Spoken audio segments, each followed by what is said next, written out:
चलो भाई, क्लास को हम लोग स्टार्ट कर रहे हैं। ठीक है। आज की जो क्लास है ना, उसमें मैंने जो टॉपिक पिक किया है that is angle properties of circles and polygons. ठीक है। कल की क्लास में हमने जो है वो थोड़ा सा एवरीडे मैथमेटिक्स के कुछ क्वेश्चंस को डिस्कस किया था। आई होप तुम लोगों ने रिकॉर्डिंग देखी होगी। ठीक है। आज की क्लास में इंशाल्लाह सर्कल प्रॉपर्टीज और वो जो पॉलीगॉन्स वाले फॉर्मूले हैं ना, थोड़ा उनको रिवाइज कर लेते हैं।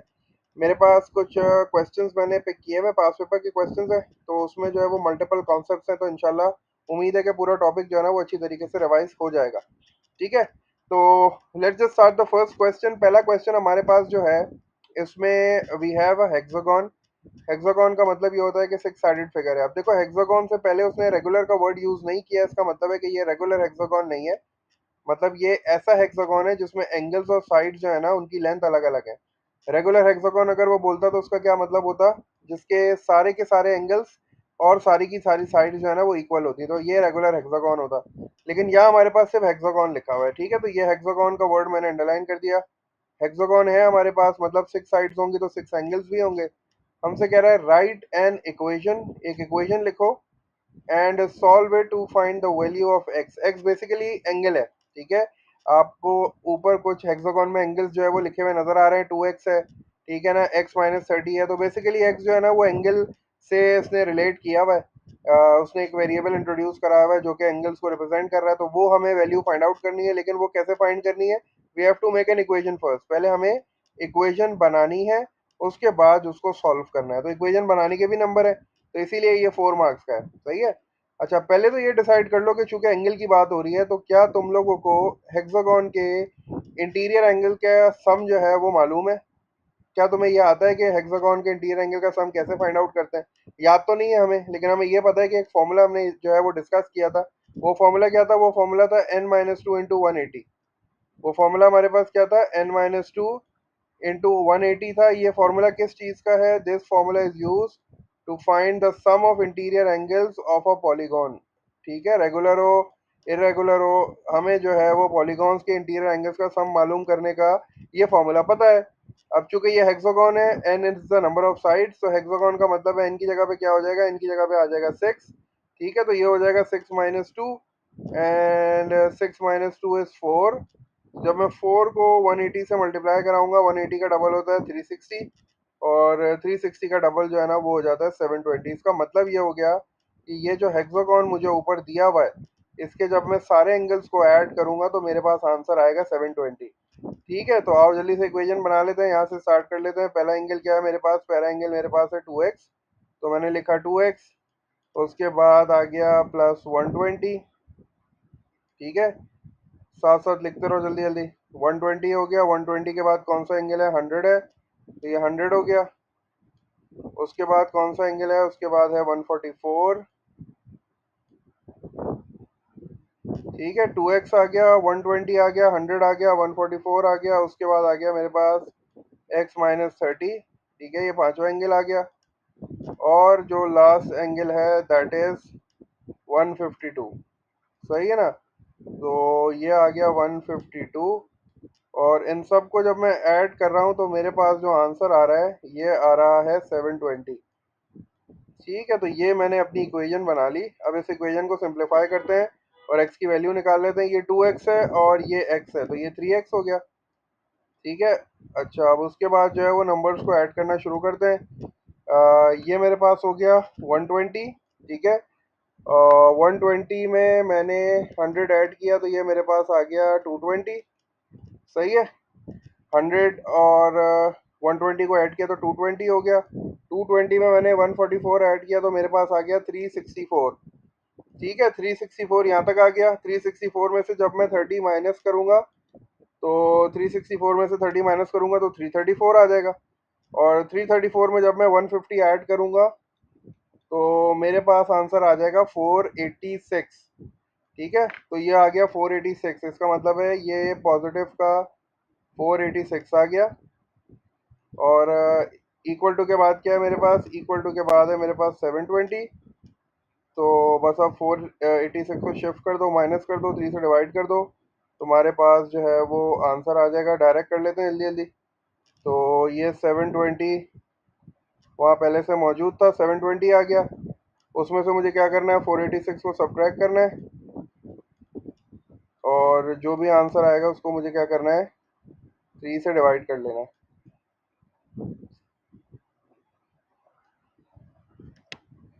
चलो भाई, 720 में से 486 माइनस करो। 720 माइनस 486 करेंगे तो हमारे पास आंसर आ जाएगा 234। ठीक है, अब 234 को मैं 3 से डिवाइड कर देता हूँ, तो मेरे पास जो आंसर आ गया, ये आ गया 78। तो इसका मतलब है कि एक्स की वैल्यू मेरे पास कितनी आ गई, ये जो एक्स की वैल्यू उसने फाइंड आउट करने के लिए बोली थी, that is coming out as 78। तो ये सारी वर्किंग जो है ना, ये 78 यहाँ पे भी लिख दो भाई। तो ये एक्स की वैल्यू 78 डिग्रीज, डिग्रीज नहीं आएगा क्योंकि जो है वो ये सिर्फ एक नंबर है। तो 74 जो है वो एक्स की वैल्यू आ गई। सही है। तो उसने मुझे बोला था इक्वेशन भी बना दो, मैंने इक्वेशन बना दी, इक्वेशन को सिंप्लीफाई करके मैंने जो है वो एक्स की वैल्यू निकाल ली, तो एक्स की वैल्यू आ गई 78। तो ये जो था ना, ये पॉलीगॉन वाले कॉन्सेप्ट का था। हमारे पास जो टॉपिक है वो है सर्कल प्रॉपर्टीज और angle properties of circles and polygons. ना तो एंगल प्रॉपर्टीज भी है हमारे पास, जो कि angle at centre, angle at circumference, cyclic quadrilateral, angle in the same segment, तो वो भी है इस टॉपिक में सारी चीज़ें। और फिर वो जो पॉलीगॉन्स के फॉर्मूले हैं, sum of interior angle, sum of exterior angle, size of an interior angle, ठीक है, नंबर ऑफ साइड्स कैसे निकालते हैं, वो सारी चीज़ें भी जो है ना वो हमारे पास इस टॉपिक में आती हैं। ठीक है, चलो आओ भाई। अब ये क्वेश्चन तो हो गया, ठीक है, इसमें कोई मसला हो तो पूछो मुझसे।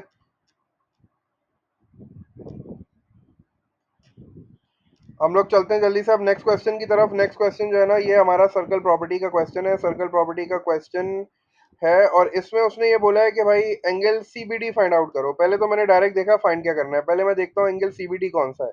तो एंगल सीबीडी यहाँ पे लिखा हुआ है, फाइंड एंगल सीबीडी। सीबीडी का मतलब है सी से स्टार्ट हो रहा है, उसके बाद बी पे जा रहा है और फिर डी पे जा रहा है। इसका मतलब है मुझे ये वाला एंगल जो है ना ये फाइंड करना है, ये वाला एंगल। ठीक है, इसको मैं एक्स बोल देता हूँ, मुझे ये वाला एंगल जो है वो फाइंड आउट करना है।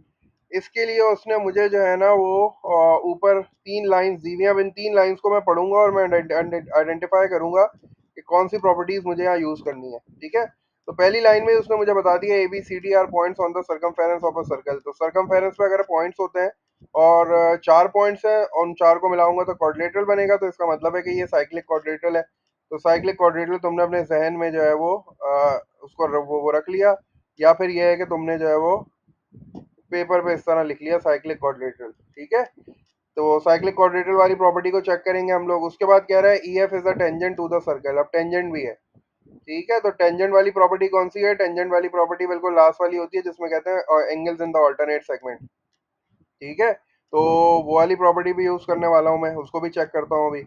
Angle B A D is equal to 68 degrees और एंगल बी सी 50 डिग्रीज है, ये मेंशन हुआ हुआ है फिगर में। मुझसे कह रहा है C B D find out करो। लेकिन आगे ये भी कह रहा है कि give a geometrical property to explain each step of your working. मतलब आप जो भी वर्किंग करोगे उसके आगे प्रॉपर रीजनिंग दोगे, रीजन बताओगे कि मैंने ये कौन सी प्रॉपर्टी अप्लाई की है। सही है ना। तो पहले जल्दी से इसको सॉल्व करते हैं, फिर देखते हैं कि इसका जो आंसर है ना मार्किंग स्कीम में किस तरह दिया हुआ है, पहले वो उसको भी चेक कर लेंगे। ठीक है, ताकि हमें क्लियर हो जाए कि उसने ये जो दिया हुआ है ना कि give a geometrical property to explain, तो इसका क्या मतलब है। सही है। अच्छा, पहले तो मैं एक काम ये करता हूँ कि चूंकि ये ई एफ टेंजेंट है और ये जो एंगल बन रहा है ये जो है वो angle between the chord and the tangent है। याद है ये पुयाली property, angle in the alternate segment वाली, जिसमें मैं वो शेडिंग करता था। अब देखो ये इस वाले सेगमेंट पे बन रहा है। पहले तो ये आइडेंटिफाई करो कि ये जो टेंजेंट है क्या ये कोई ट्राइंगल बना रही है। हाँ, ये बिल्कुल ट्राइंगल बना रही है, एक कोना ये रहा, और ट्राइंगल का एक वर्टेक्स ये रहा, एक वर्टेक्स ये रहा, ये तीन मिलकर ट्राइंगल बना रहे हैं। ठीक है ना, तो ये तीन मिलके ट्राइंगल बना रहे हैं, तीनों के तीनों जो है वो सर्कमफेरेंस पे है। इसका मतलब है ये वो वाली प्रॉपर्टी अप्लाई हो सकती है। टेंजेंट पे एक वर्टेक्स आ गया और बाकी दो वर्टेक्स जो है वो सर्कमफेरेंस पे है, तीनों मिलके ट्राइंगल बना रहे हैं। तो ये वाला जो एंगल है 50, टेंजेंट और कॉर्ड, वो इस वाले सेगमेंट में बन रहा है। तो अगर ये 50 डिग्रीज है तो इसके सामने वाला भी 50 डिग्रीज होगा। यही प्रॉपर्टी होती है ना angle in the alternate segment वाली प्रॉपर्टी। ऐसी थी, हम शेडिंग करते थे और शेडिंग के सामने वाला एंगल जो था वो इस वाले एंगल के बराबर होता था। अगर ये 50 है पूरा, तो हमने क्या किया, पूरे इस सेगमेंट को शेड कर दिया अच्छी तरीके से।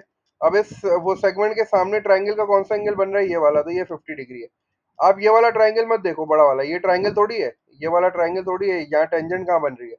हमेशा इस प्रॉपर्टी को याद रखने के लिए ये बात याद रखना कि टेंजेंट जो बनेगी ना उस पे एक वर्टेक्स आता है और फिर जो बाकी के दो वर्टेक्स हैं वो सरकमफेरेंस पे आएंगे। ठीक है, तो ये ट्राइंगल बन रहा है, मैं सीबीडी की बात कर रहा हूँ।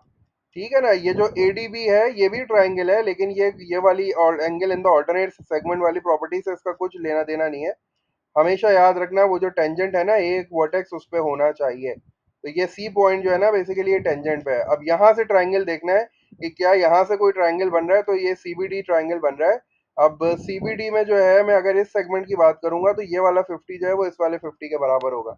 ठीक है। अच्छा, अब मुझे ये वाला एंगल चाहिए, तो मुझे इसका मतलब है कि ये वाला एंगल भी फाइंड करना होगा। अगर मुझे ये वाला एंगल मिल जाए तो मैं ट्राइंगल के तीनों एंगल्स को ऐड करूंगा, 180 के बराबर होते हैं, एक्स की वैल्यू निकाल लूंगा। अब ये बात तो टेंजेंट वाली प्रॉपर्टी तो हमने लगा के एंगल फाइंड कर लिया। अब आ जाओ साइक्लिक क्वाड्रेटल वाली बात देख लेते हैं। अगर मैं साइक्लिक क्वाड्रेटल की बात करूं तो देखो ए बी और ये डी और सी, ये चार ऐसे कोने हैं कि जब मैं इनको मिलाऊंगा तो मुझे क्वाड्रिलेटरल बनता हुआ नजर आ रहा है। ये देखो, यहाँ से यहाँ जा रहा है, यहाँ से यहाँ जा रहा है, यहाँ से यहाँ।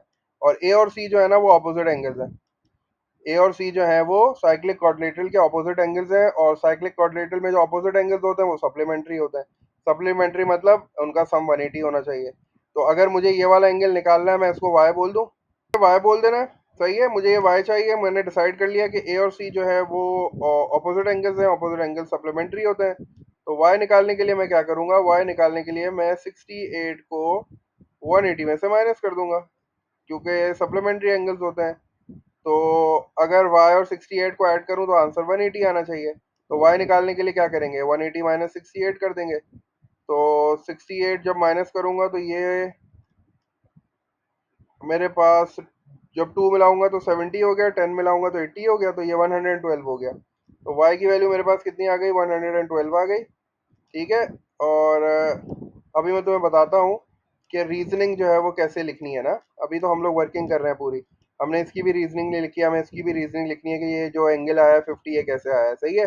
तो जब उसने कह दिया है कि भाई प्रॉपर रीजनिंग देनी है, तो फिर हर स्टेप पे रीजनिंग देनी है। तो इसके आगे भी तुम साइक्लिक कोऑर्डिनेटर लिख दोगे तो वो समझ जाएगा। तो वाई 112 आ गया। अब मुझे क्या चाहिए, एक्स चाहिए। तो अब क्या होगा भाई, एक्स जो है वो ट्राइंगल का जो है वो इंटीरियर एंगल है। तो मैंने फिर एक्स प्लस 50 और प्लस 112 कर दिया। ये तीनों के तीनों एंगल को जब मैं ऐड करूंगा तो मेरा आंसर कितना आना चाहिए, मेरा आंसर आना चाहिए 180। ठीक है ना, 180 आना चाहिए, क्योंकि ये तीनों के तीनों एंगल्स जो है वो ट्राइंगल के इंटीरियर एंगल्स हैं। तो अब एक्स की वैल्यू निकालने के लिए क्या करूंगा, इन दोनों को जब ऐड करूंगा तो 110 में जब 50 ऐड किया तो ये हो गया 162। तो बस अब क्या करना है, 162 को दूसरी साइड पे भेज दो और इसको सब्ट्रैक्ट करा दो। 180 में से जब आप 162 को माइनस करोगे तो 8 मिलाओगे 70 हो जाएगा, और 10 मिलाओगे तो 180 हो जाएगा। इसका मतलब है कि एक्स की वैल्यू कितनी आ गई, एक्स की वैल्यू 18 आ गई।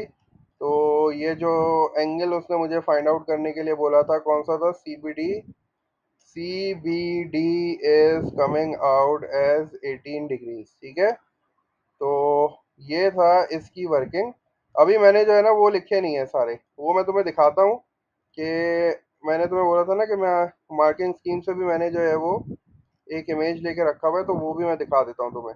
सही है, वो भी इसके बराबर में रख देते हैं और उसको भी जो है जल्दी से रीड कर लेंगे कि उसने जो है वो कैसे कैसे जो है वो हमें लिखा है। ये कह रहा है ना प्रॉपर रीजनिंग, प्रॉपर रीजनिंग जो है वो हम यहाँ देख लेंगे।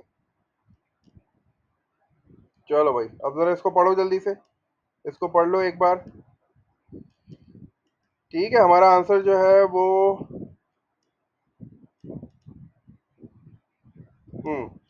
हमारा आंसर 18 डिग्रीज आ रहा है, बिल्कुल सही आ रहा है। ठीक है। अब उसने जब बोला है कि राइट अ प्रॉपर्टी, तो अब देखो वो कैसे उसने सारी चीजें लिखी हैं। अच्छा, पहले वो कह रहा है कि 3 correct reasons associated with correct angles. ठीक है। 3 बार हमने काम किया, 3 वर्किंग बेसिकली हमने यहाँ की है। पहले हमने ये एंगल 50 निकाला, फिर हमने ये वाई निकाला और फिर हमने ये एक्स निकाला। तो हमने 3 स्टेप्स किए हैं। तीनों स्टेप्स की हमें प्रॉपर रीजनिंग देनी है। जो पहला स्टेप हमने अप्लाई किया था वो angles in the alternate segment था।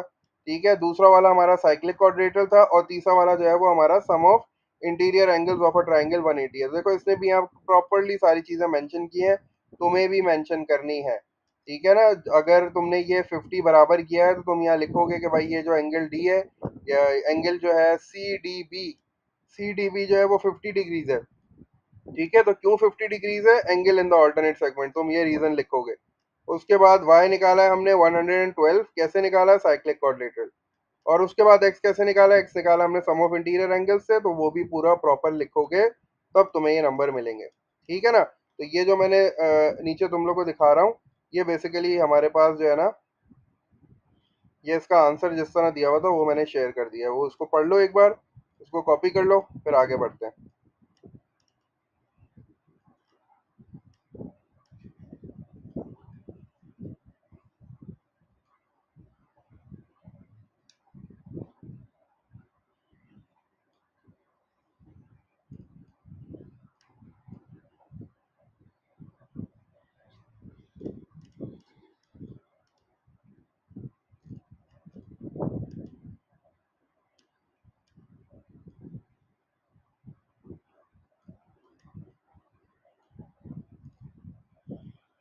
चलो भाई, अब चलते हैं जल्दी से नेक्स्ट क्वेश्चन पे। नेक्स्ट क्वेश्चन भी हमारा जो है वो पॉलीगॉन से रिलेटेड है।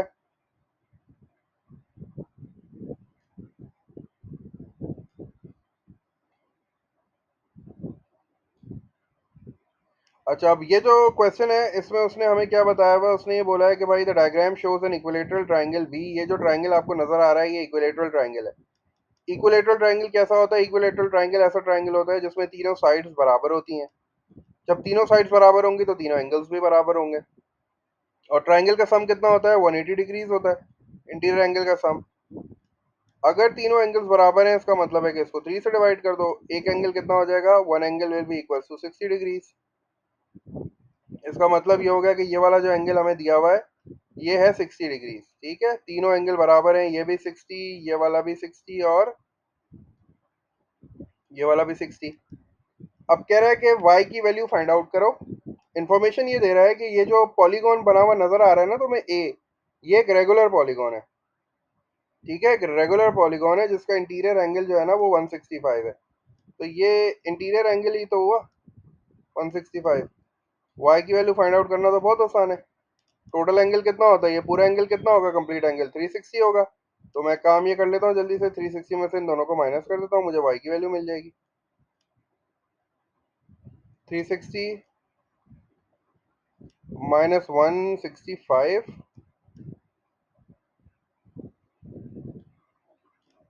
चलो जल्दी से माइनस करो और मुझे बताओ क्या आंसर आ रहा है।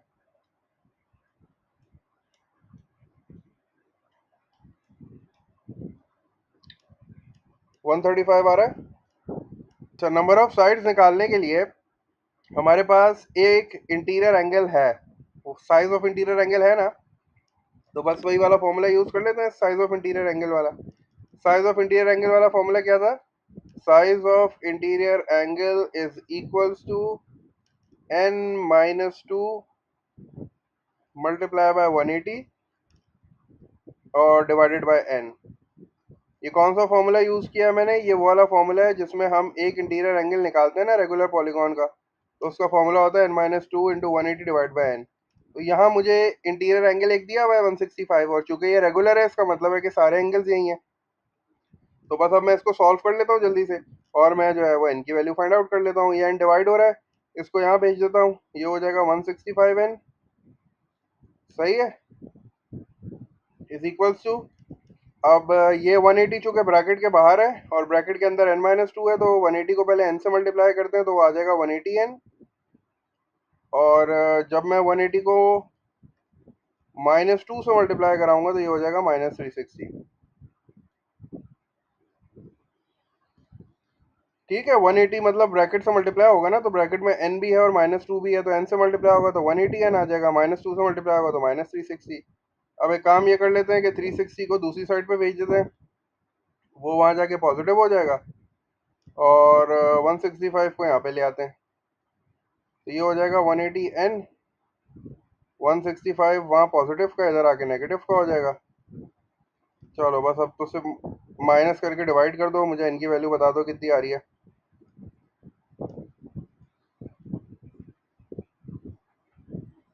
ये हो जाएगा 360 और ये हो जाएगा 15n। n कितना हो जाएगा, n will be equals to 360 divide by 15,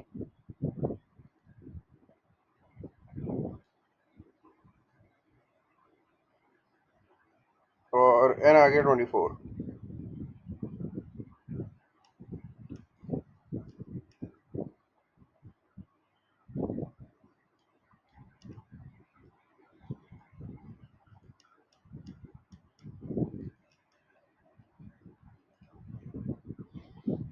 next question देख लेते हैं जल्दी से। नेक्स्ट क्वेश्चन भी पॉलीगॉन से रिलेटेड ही है।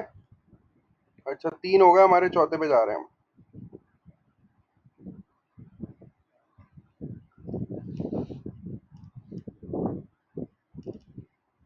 अच्छा, पहले पार्ट में कह रहा है find the size of one interior angle of a regular 15 sided polygon.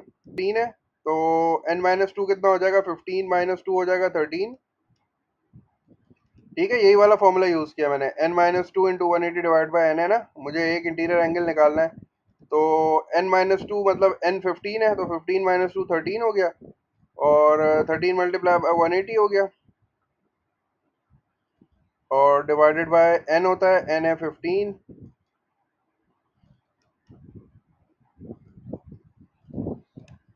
13 को वो 180 से मल्टीप्लाई कर लो पहले। 13 मल्टीप्लाई बाय 180 हो जाएगा 2340, और उसको 15 से डिवाइड करता हूँ तो मेरे पास आ जाएगा 156। तो इसका मतलब है कि इस 15 साइडेड पॉलीगॉन का जो एक इंटीरियर एंगल आ रहा है that is coming out as 156। अब सेकंड पार्ट में यही पॉलीगॉन यूज कर रहा है, 15 साइडेड ही रेगुलर पॉलीगॉन है मेरे पास, और मुझे जो है वो एक्स की वैल्यू फाइंड आउट करनी है। एक्स बेसिकली ये वाला एंगल है। अच्छा, अब उसने यहाँ एक ट्राइंगल बना दिया ऊपर। इस ट्राइंगल में चूंकि ये 15 साइडेड रेगुलर पॉलीगॉन है ना, तो ये वाली साइड और ये वाली साइड बिल्कुल बराबर होगी। तो ये ट्राइंगल ऐसा ट्राइंगल है जिसमें दो साइड्स इक्वल है, इसका मतलब है कि ये आइसोसेलेस ट्राइंगल हो गया। आइसोसेलेस ट्राइंगल का मतलब ये हो गया कि जो दो साइड्स बराबर होती है ना, उनके सामने वाले एंगल्स भी बराबर होते हैं।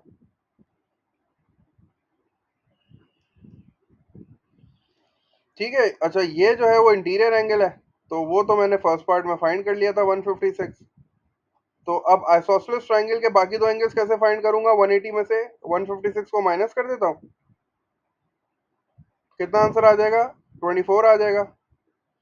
और इस 24 को जो है ना मैं 2 से डिवाइड कर देता हूँ, क्योंकि दोनों एंगल बराबर हैं, तो ये आ जाएगा 12। तो ये जो छोटे छोटे एंगल आ रहे हैं ना, ये वाले और ये वाले, ये 12 के बराबर हैं, ये भी 12 और ये भी 12। तो अब तो एक्स फाइंड करना बहुत आसान हो गया भाई। यहाँ से लेके यहाँ तक भी तो इंटीरियर एंगल ही है ना, ये भी तो पॉलीगॉन का इंटीरियर एंगल ही है जो कि 156 है, और उसमें से ये छोटा पार्ट 12 है। तो एक्स की निकालने के लिए क्या करूँ? 156 में से 12 को माइनस कर देता हूँ, कितना आंसर आ जाएगा? 144।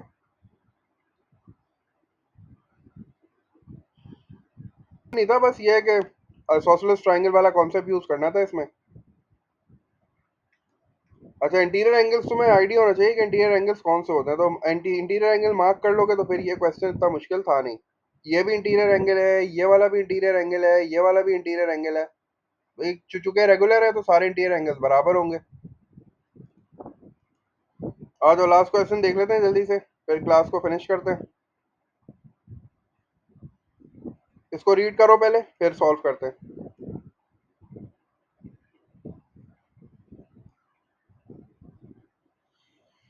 अच्छा, क्वेश्चन बिल्कुल उसी तरह का ही है। इसमें भी देखो ABCD are points on a circle, यहाँ भी साइक्लिक कोऑर्डिनेटर वाली बात आ रही है। ठीक है ना, तो पहले तुमने जो है वो अपने जहन में जो है वो लिख लिया भाई, ये कि साइक्लिक कोऑर्डिनेटर चेक करूंगा मैं इधर। उसके अलावा अब यहाँ टेंजेंट वाली बात नहीं है, डायमीटर वाली बात है। तो डायमीटर वाली प्रॉपर्टी भी है angle in a semi circle वाली, जिसमें 90 डिग्री बनता है। तो ये भी तुमने जहन में रख लिया। और आगे एक एंगल दे रहा है तुम्हें BAC जो कि 24 है, और फिर वही बात कह रहा है कि फाइंड एंगल ADC। ADC ये वाला एंगल है, ADC ये वाला एंगल है जो कि मुझे फाइंड करना है, तो मैंने इसको x बोल दिया। Give a reason for each of your step working. पहले हम सॉल्व कर लेते हैं, उसके बाद फिर मैं तुम्हें दिखाता हूँ कि मार्किंग स्कीम में किस तरह आंसर लिखा हुआ है। सॉल्व करना तो बहुत ही आसान है, क्योंकि दोनों प्रॉपर्टी लगा देते हैं बारी बारी। पहले डायमीटर देख लो, डायमीटर क्या है? डायमीटर AB है, और डायमीटर जो है वो ट्राइंगल बना रहा है, तो एंगल लेना सेमी सर्कल हो गया, ये 90 डिग्री हो जाएगा।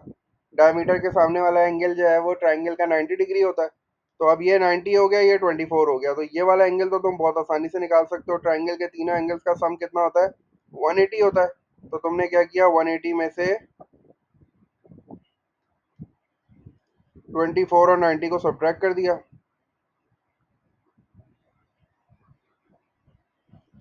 तो मेरे पास आंसर कितना आ जाएगा? मेरे पास आंसर आ जाएगा 66।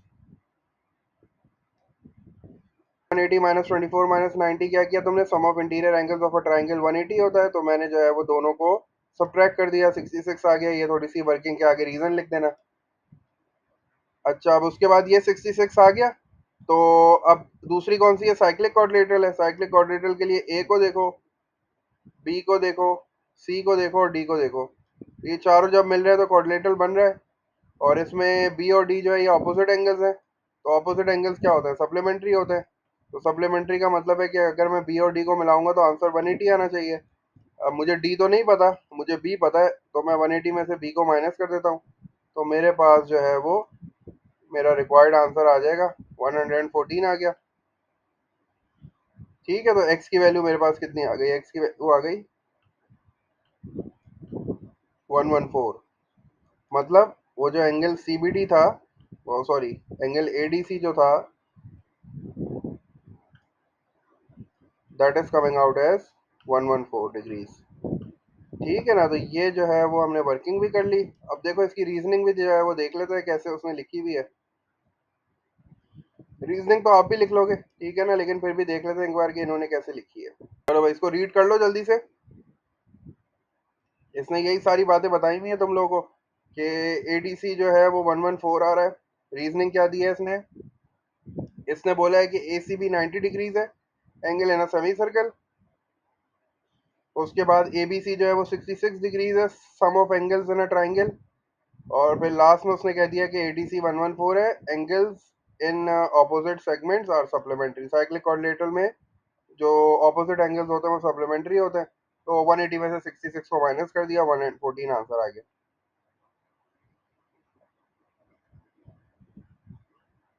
ठीक है, तो आई होप ये पांचों क्वेश्चंस जो है तुम लोग को समझ में आ गए होंगे, रिवीजन हो गया होगा। अच्छा, नहीं समझ में आया तो पूछ लो मुझसे जल्दी से, बाकी मैं कोशिश करता हूँ इंशाल्लाह रिकॉर्डिंग जितनी जल्दी एडिट हो जाए फिर मैं उसको शेयर कर दूंगा। ठीक है, तो एक बार रिकॉर्डिंग भी देख लेना, कोई पॉइंट क्लियर नहीं हुआ तो वहाँ हो जाएगा।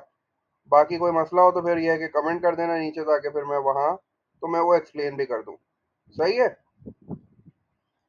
चलो भाई फिर क्लास को फिनिश करें। ओके जी, अल्लाह हाफिज़।